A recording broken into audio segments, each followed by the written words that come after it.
Em 26 de março de 1991, crianças do ensino fundamental saíram de seu bairro em Daegu, Coreia do Sul, para procurar ovos de salamandra em uma montanha próxima, mas nunca voltaram. Durante 11 anos, suas famílias e todo o país os procuraram sem parar.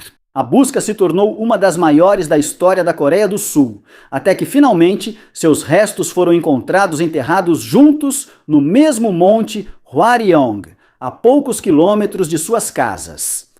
A versão inicial falava de um possível acidente por hipotermia, mas as evidências forenses acabaram apontando para um homicídio. Esta é a história dos meninos sapo.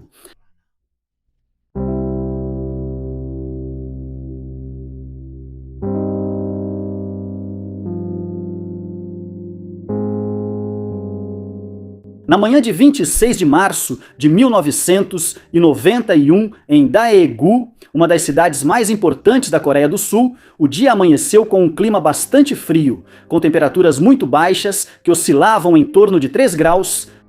Nesse dia não havia aulas, porque estavam sendo realizadas as primeiras eleições locais. Depois de 30 anos, o país voltava a celebrar isso, já que estava em seu processo de democratização, porque tinham passado por uma ditadura. E pela importância desse acontecimento, o governo declarou feriado nacional. Enquanto muitos adultos iam votar, as crianças aproveitavam o dia livre para brincar fora de casa. No distrito de Dalsu, na região de Songsu, em Daegu, viviam 5 crianças que estudavam na escola primária Songsu.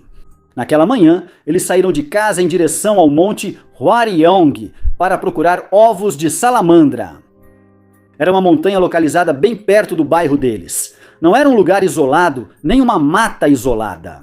Era um lugar que todos conheciam, e as crianças costumavam vê-lo como um lugar para explorar, brincar perto dos riachos ou passar o tempo durante as tardes livres.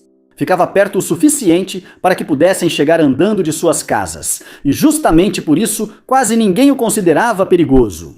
Enquanto isso, no resto do país, a atenção estava voltada para as eleições. O dia tinha um significado especial para milhões de pessoas. De qualquer forma, nas casas de Songsu, as preocupações eram muito mais simples. Que as crianças voltassem a tempo para o almoço e que aproveitassem o dia sem se meterem em problemas.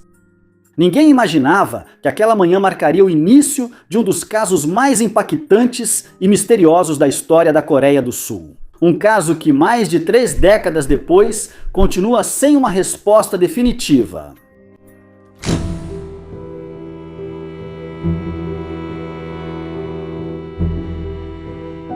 Para aqueles 5 meninos, aquele feriado significava uma única coisa: um dia inteiro sem aulas, como quando éramos crianças e aproveitávamos o feriado. Eles eram da mesma escola primária, todos vizinhos do mesmo bairro, tinham entre 9 e 13 anos e se reuniram em frente à casa de um deles para passar a manhã brincando. Finalmente, eles foram para o monte Hwaryong. Eles conheciam a região, não era a primeira vez que iam, e suas famílias não viam nada de estranho nessas excursões. O plano para aquela manhã era simples: passar o dia no monte Hwaryong. Algumas versões dizem que procurariam ovos de salamandra, outras também mencionam que eles iam procurar rãs. Mas todas concordam que eles iam explorar os riachos, se divertir como qualquer grupo de crianças. Antes de sair, eles levaram alguns recipientes de metal para guardar o que encontrassem, e também levaram varas que costumavam usar enquanto caminhavam pelas trilhas. Para eles, era mais uma aventura, porque iam percorrer o monte, explorar áreas novas e competir entre amigos para ver quem encontrava mais ovos ou quem descobria o melhor lugar perto da água. Assim como brincávamos antes de existirem os telefones e a internet. Não parecia uma atividade perigosa. Na verdade, para muitas crianças do bairro, o Monte Hwaryong era uma área de brincadeiras, um lugar conhecido, perto de suas casas e para onde já tinham ido em outras ocasiões. Ocasiões sem que nada fora do normal acontecesse. Mas essa foi a última vez que os viram. Algumas testemunhas lembraram de tê-los visto caminhando pelos arredores do bairro. Eles estavam conversando, também estavam rindo. As horas passaram, mas nenhum deles voltou para casa. No começo, as famílias não acharam que fosse algo grave, porque eles tinham saído para brincar de manhã e o normal era que voltassem para casa para almoçar, ou, no máximo, um pouco antes de anoitecer. Nas primeiras horas, os pais acharam que eles só tinham se distraído mais do que o previsto, mas, à medida que a tarde passava, começaram a se preocupar porque os meninos não apareciam. Ninguém os tinha visto voltar para o bairro e também não havia notícias de que estivessem na casa de algum amigo ou parente. Também havia um detalhe que aumentava a preocupação das famílias na tarde do desaparecimento. As crianças tinham aula de taekwondo. Era uma atividade que essas crianças gostavam muito e à qual costumavam ir mesmo em dias especiais. Para seus pais, o fato de não aparecerem na aula não era normal. Ao anoitecer, ao verem que as crianças não voltaram, ficaram mais preocupados. Os pais começaram a procurar por toda a região e, ao não encontrá-los, decidiram pedir ajuda e informaram a polícia que as crianças não voltaram. Então, as autoridades organizaram rapidamente uma busca em massa pelos menores desaparecidos, com a participação de milhares de agentes voluntários e cães farejadores, mas não foi encontrado nenhum rastro deles. O que começou como uma brincadeira em um feriado de eleições locais virou em poucas horas um desaparecimento múltiplo que as autoridades não podiam mais tratar como algo menor.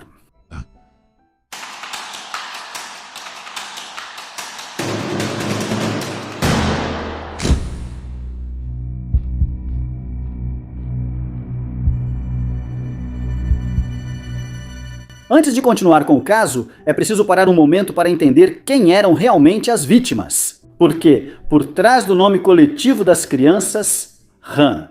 Tenho que dizer que soa meio estranho, mas foi assim que chamaram esse caso. Havia 5 garotos com famílias, amigos e uma vida que foi interrompida de forma repentina.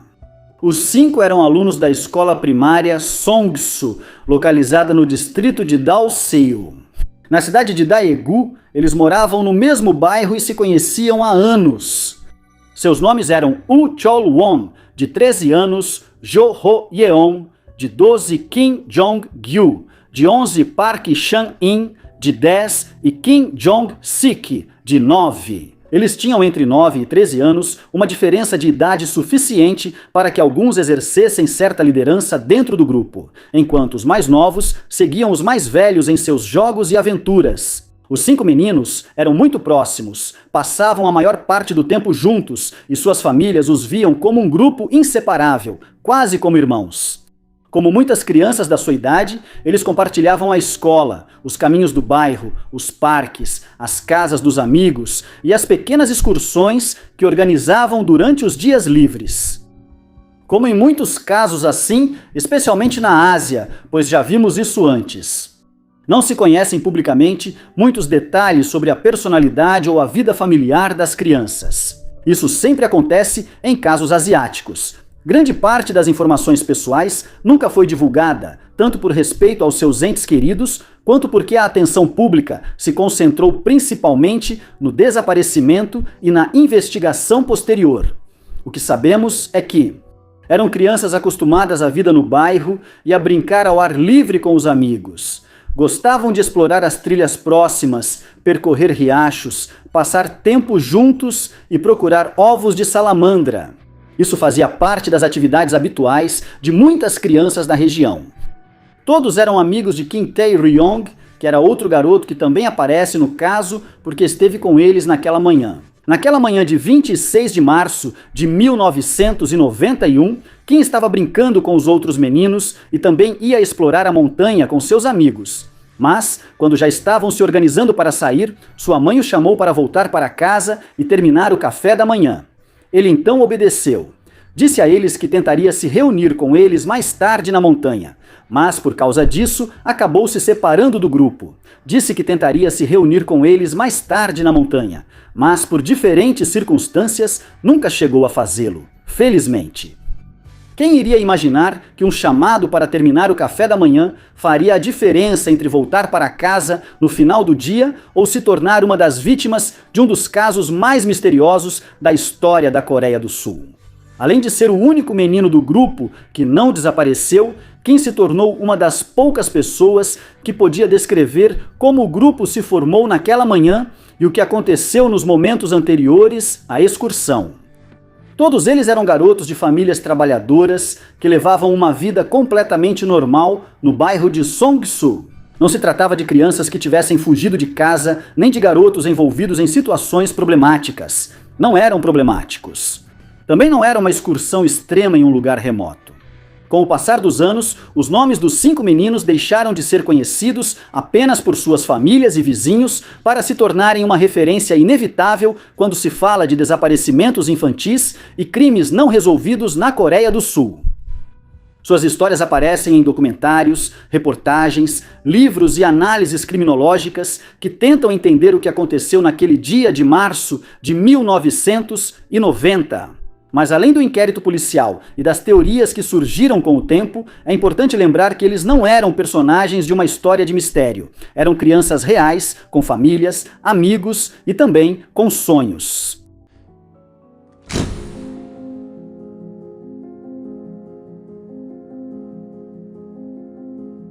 Inicialmente, as autoridades acreditaram que as crianças apenas se perderam no mato. A explicação parecia lógica. Eles tinham saído para explorar uma área natural, a noite estava se aproximando e talvez tivessem se desorientado entre as trilhas. Por isso, nas primeiras horas da investigação, o foco foi na busca por 5 meninos perdidos e não na possibilidade de um crime. As horas passavam e não aparecia nenhum sinal deles. Ninguém os tinha visto e não surgia nenhuma pista que ajudasse a entender onde eles estavam. Essa excursão começou a ser vista de outra maneira. Algumas teorias começaram a surgir. Uma delas era que as crianças tinham decidido fugir voluntariamente como uma aventura. Nesses primeiros dias e semanas, não foram encontradas roupas, objetos pessoais, nem qualquer sinal que indicasse o que havia acontecido com as crianças. Com o passar dos dias, a preocupação se espalhou muito além das famílias. O caso começou a receber enorme atenção em toda a Coreia do Sul. E os 5 desaparecidos passaram a ser conhecidos como os Meninos Han, um nome que surgiu porque se acreditava que eles tinham ido ao monte com a intenção de procurar Hans. A mídia acompanhou a história de perto. Na televisão eram exibidas imagens das operações de busca, entrevistas com os familiares e apelos à população para que fornecessem qualquer informação que pudesse ajudar a encontrá-los. O desaparecimento dos meninos se tornou um assunto comentado em todo o país. A busca foi ficando cada vez maior até se tornar uma das maiores que o país já tinha vivido. O governo ofereceu uma recompensa de 42 milhões de wones, que eram mais de 30 mil dólares na época, para quem pudesse dar informações sobre o paradeiro dos meninos. Mas temos que dizer que se passaram meses, e mesmo com uma busca tão grande, nenhuma resposta apareceu. O desaparecimento foi tão grande que não só participaram policiais, soldados e voluntários, mas também pessoas que diziam ter habilidades especiais ou conhecimentos espirituais para encontrar os meninos, algo que sempre costuma acontecer. E nesse ponto, as famílias já estavam dispostas a ouvir qualquer possibilidade que pudesse ajudá-las a encontrar seus filhos. Apesar de tudo isso, as crianças continuavam desaparecidas e a investigação não conseguia explicar o que realmente havia acontecido naquele dia no Monte Hwaryong. Seus familiares nunca desistiram, não pararam de procurá-los, participaram de campanhas, percorreram diferentes regiões e mantiveram a atenção pública sobre o caso viva durante anos. Depois que as crianças saíram em direção ao Monte Hwaryong, a mãe de Young-sik viveu um momento que nunca esqueceria. Naquele dia, ela sentiu uma forte dor no peito e uma sensação estranha que não conseguiu explicar, que mais tarde lembraria como um mau pressentimento. Dias após o desaparecimento, as famílias começaram a receber ligações. Algumas pessoas exigiam dinheiro, outras só queriam causar dano e muitas acabaram sendo falsas. Uma das ligações mais importantes chegou à casa dos avós maternos de Young-sik. A pessoa que ligou disse estar com as crianças e exigiu muito dinheiro para devolvê-las. A polícia organizou uma vigilância nos trilhos do trem da estação de Daegu, enquanto os pais esperavam por perto com a esperança de que essa pista pudesse levá-los até seus filhos. Mas, depois de várias horas, ninguém apareceu. Com o passar dos dias, continuaram chegando mais ligações. Entre elas, houve uma que voltou a reacender a esperança da família de Jung-sik. Uma pessoa afirmou ser o menino e falou brevemente com sua mãe antes de encerrar a ligação. E a mãe achou que reconheceu aquela voz. Como havia uma gravação de Jung-sik cantando antes de desaparecer, os investigadores encontraram semelhanças entre as duas vozes. No entanto, a análise feita por um especialista não conseguiu confirmar que realmente se tratava do menino. A gravação era curta demais para se chegar a uma conclusão, mas os pais continuavam procurando por conta própria. Eles deixaram os empregos, compraram uma caminhonete e fizeram fotos e panfletos com informações dos filhos. E durante meses, eles percorreram diferentes lugares do país, como estações de trem, terminais de ônibus e áreas movimentadas, entregando folhetos e pedindo ajuda. O objetivo deles era simples: encontrar alguém que pudesse dar uma pista que os aproximasse dos filhos. Depois de 3 anos viajando pelo país, sem obter respostas, os pais voltaram para suas casas. A busca ficou novamente nas mãos da polícia, embora eles nunca tenham deixado de esperar que algum dia aparecesse uma resposta. 5 anos após o desaparecimento, uma pessoa afirmou ter descoberto quem era o responsável pelo caso. Dizia ter estudado psicologia nos Estados Unidos e ter investigado o desaparecimento por vários anos, por conta própria. Sua teoria apontava o pai de John Sitch como responsável pelo desaparecimento. A polícia decidiu investigar essa possibilidade e realizou escavações na residência da família para buscar algumas evidências, mas não encontraram nada que confirmasse essa versão. Por isso, mais tarde, essa pessoa foi punida por fazer acusações falsas. Para os pais, cada ligação, cada pista e cada nova informação representava uma possibilidade de encontrar seus filhos. Enquanto a da investigação continuava aberta, a polícia naquela época estava analisando pistas. Eles também estavam atendendo ligações de possíveis testemunhas e investigando supostos avistamentos das crianças em diferentes pontos do país. Nenhuma dessas linhas de investigação levou a uma resposta clara, porque chegaram a receber mais de 550 pistas falsas e ligações que não levavam a lugar nenhum. Algum tempo depois, no ano de 2002, aconteceu um episódio bastante curioso. Um homem fez uma ligação anônima para um meio de comunicação e afirmou que os restos das crianças poderiam ser encontrados no Monte Warion. Naquele momento, o aviso não parecia muito diferente de outras pistas recebidas ao longo dos anos, mas, dessa vez, a situação seria diferente. Pouco depois, aquela ligação ganharia uma importância inesperada quando ocorreu uma descoberta que mudaria completamente o rumo do caso. Isso aconteceu 11 anos após o desaparecimento, em 26 de setembro de 2002, quando um homem que estava colhendo bolotas no Monte Warion encontrou várias peças de roupa e calçados infantis. Entre a vegetação, ele também encontrou alguns ossos e considerou isso estranho, então entrou em contato com as autoridades. Quando a polícia chegou ao local e começou uma inspeção mais detalhada, encontrou algo muito mais impactante: vários restos ósseos humanos. Com o avanço dos trabalhos de recuperação e análise, a pior notícia possível foi confirmada. Os esqueletos pertenciam a 5 crianças desaparecidas em março de 1991. Os restos foram encontrados juntos em uma área do mato que não ficava longe do bairro onde esses meninos moravam. E esse detalhe chamou muita atenção, porque durante anos as autoridades haviam garantido que tinham vasculhado a área em inúmeras ocasiões. Se as crianças ou os restos das crianças estavam lá, como era possível que ninguém os tivesse encontrado antes?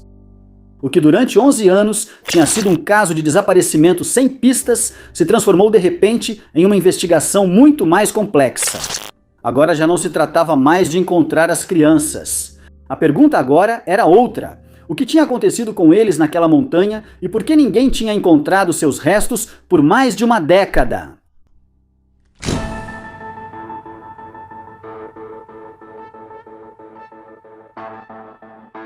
Uma vez encontrados os restos, a grande pergunta passou a ser o que realmente tinha acontecido com eles.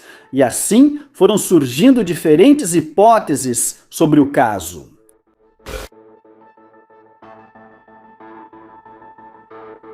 Num primeiro momento, as autoridades apresentaram uma explicação que parecia muito simples: que os 5 se perderam na montanha. Eles ficaram desorientados quando anoiteceu e morreram de hipotermia devido ao frio enquanto tentavam permanecer juntos por um tempo. Essa foi uma das principais hipóteses consideradas pela investigação.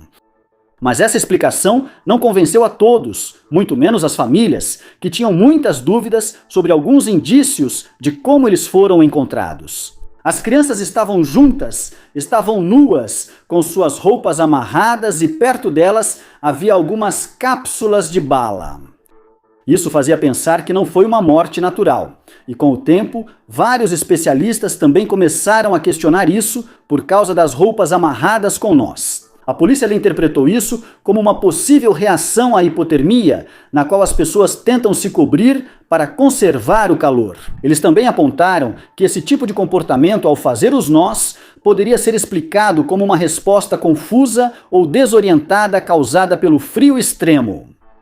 Mas, nas investigações dizem que parecia um nó usado em ambientes industriais. Isso quer dizer que o tipo de nó, a forma como as mangas estavam amarradas, lembrava nós típicos de trabalho usados por adultos em tarefas como prender cargas, cordas, arneses, entre outras funções. Então, isso não batia com a resposta dada pela polícia, que para eles foi algo feito por uma criança? Para muitos, era difícil acreditar que 5 crianças desaparecessem tão perto de suas casas. Elas ficaram sem ser encontradas por 11 anos. E que tudo pudesse ser explicado apenas pelo fato de terem se perdido na montanha. Além disso, as crianças conheciam a região, já tinham ido muitas vezes àquele lugar. E para ser honesto, essa explicação não faz muito sentido para mim. Outro detalhe que chamou a atenção foi que os ossos não estavam simplesmente sobre a superfície. Eles tinham sido cobertos com terra e folhas em uma espécie de cova rasa na encosta do morro. Isso fez os investigadores pensarem que alguém havia intervindo para escondê-los depois da morte. Não era uma sepultura preparada de forma formal, mas o suficiente para que os restos ficassem escondidos por 11 anos.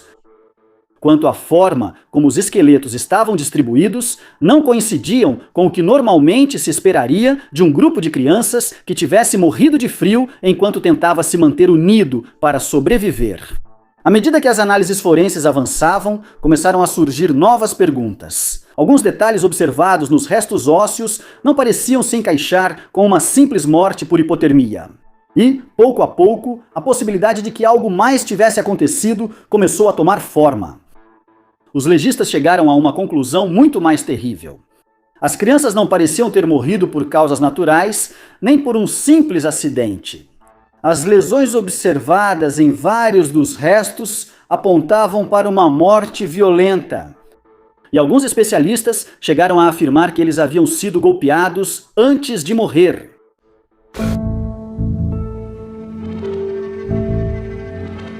Uma equipe de especialistas da Universidade Nacional de Kyongpuk examinou os restos ósseos das crianças e apresentou suas conclusões em novembro de 2002.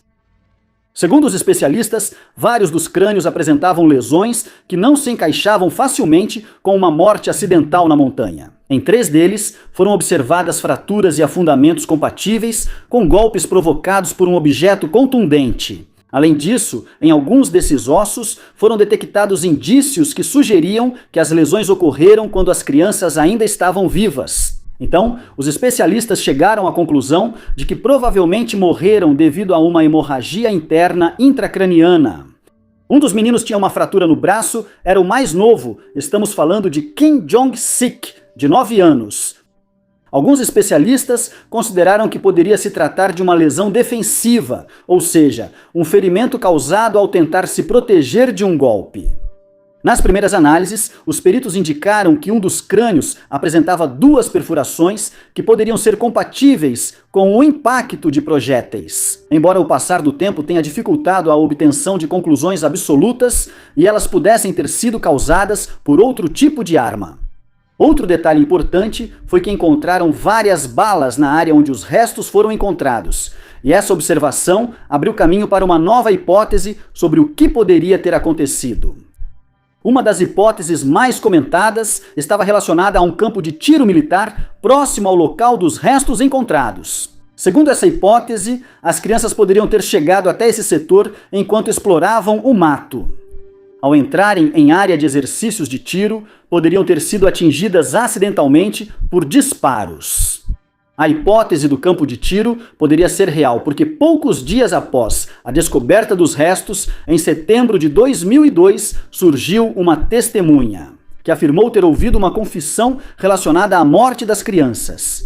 Segundo declarou a polícia, enquanto trabalhava em Daegu, ouviu um homem contar que durante o serviço militar dele havia ocorrido um acidente com várias crianças perto de um campo de tiro.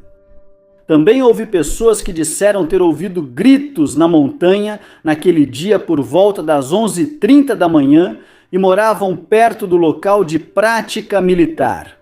De acordo com esse relato, os meninos teriam aparecido inesperadamente na área de treinamento, alguns teriam sido feridos por disparos e, posteriormente, os responsáveis teriam tentado encobrir o que aconteceu. A história era extremamente inquietante e difícil de verificar, mas coincidia com uma suspeita que já estava circulando entre investigadores e familiares. A possibilidade de que as crianças tivessem chegado até o campo de tiro militar. Também surgiram relatos de quem conhecia as crianças. Kim Tae-ryong, amigo delas, disse que o grupo frequentemente ia àquela área. Outro testemunha afirmou tê-los visto naquela manhã e lembrou que eles falavam sobre ir para a área do campo de tiro. Nenhuma dessas declarações provava sozinha o que havia acontecido, mas todas apontavam para a mesma direção. Pela primeira vez, existia uma teoria, podemos dizer coerente, que tentava explicar como 5 crianças poderiam ter desaparecido sem deixar rastros. E por que seus restos acabaram aparecendo tão perto de uma instalação militar? Mas as autoridades militares negaram que houvesse exercícios de tiro programados naquele dia por causa do feriado nacional. Ainda assim, apesar de todas essas pistas e testemunhos, nunca apareceu uma prova definitiva que permitisse confirmar a teoria do acidente militar ou identificar os responsáveis pelo que aconteceu no Monte Hwaryong. Os cápsulas e projéteis encontrados na área mantinham viva essa suspeita, mas também não surgiram provas suficientes para confirmar que o exército estivesse envolvido ou que ali tivesse ocorrido o fato que tirou a vida dos menores. Além disso, a investigação realizada após a escavação dos restos não conseguiu identificar a arma do crime. Depois de 11 anos, muitas das provas que poderiam ter sido fundamentais já haviam se perdido ou se deteriorado com o passar do tempo. E com o passar dos anos, a investigação acumulou teorias, depoimentos e linhas de trabalho, mas nenhuma conseguiu explicar de forma definitiva o que aconteceu no Monte Hwaryong naquele 26 de março de 1991. O caso dos meninos Han continuava tendo algo em comum com o dia do seu desaparecimento, ou seja, seguia cercado de perguntas sem respostas.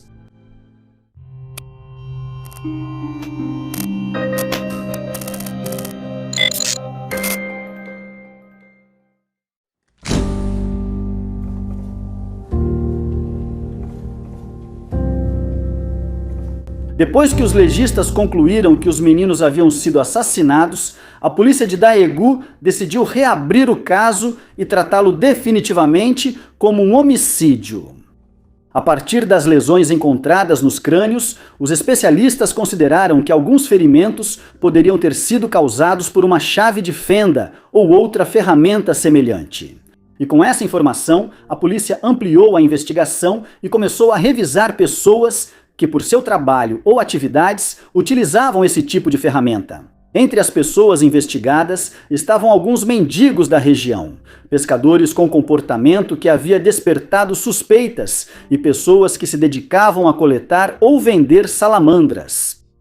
No entanto, nenhuma dessas linhas de investigação permitiu identificar o responsável. Os especialistas também concluíram que a posição dos restos era compatível com um enterro realizado de forma intencional, para ocultar os corpos. Por outro lado, um dos legistas explicou que nas lesões dos crânios não foram encontrados vestígios de metais, como por exemplo chumbo. Portanto, pode-se descartar que esses buracos tenham sido provocados por disparos de arma de fogo. À medida que a investigação avançava, a polícia também tentou responder a uma pergunta fundamental: quem poderia ter feito algo assim? E a verdade é que nunca se encontrou uma resposta clara. De acordo com as conclusões conhecidas, os investigadores consideravam pouco provável que tivesse sido um crime cuidadosamente planejado.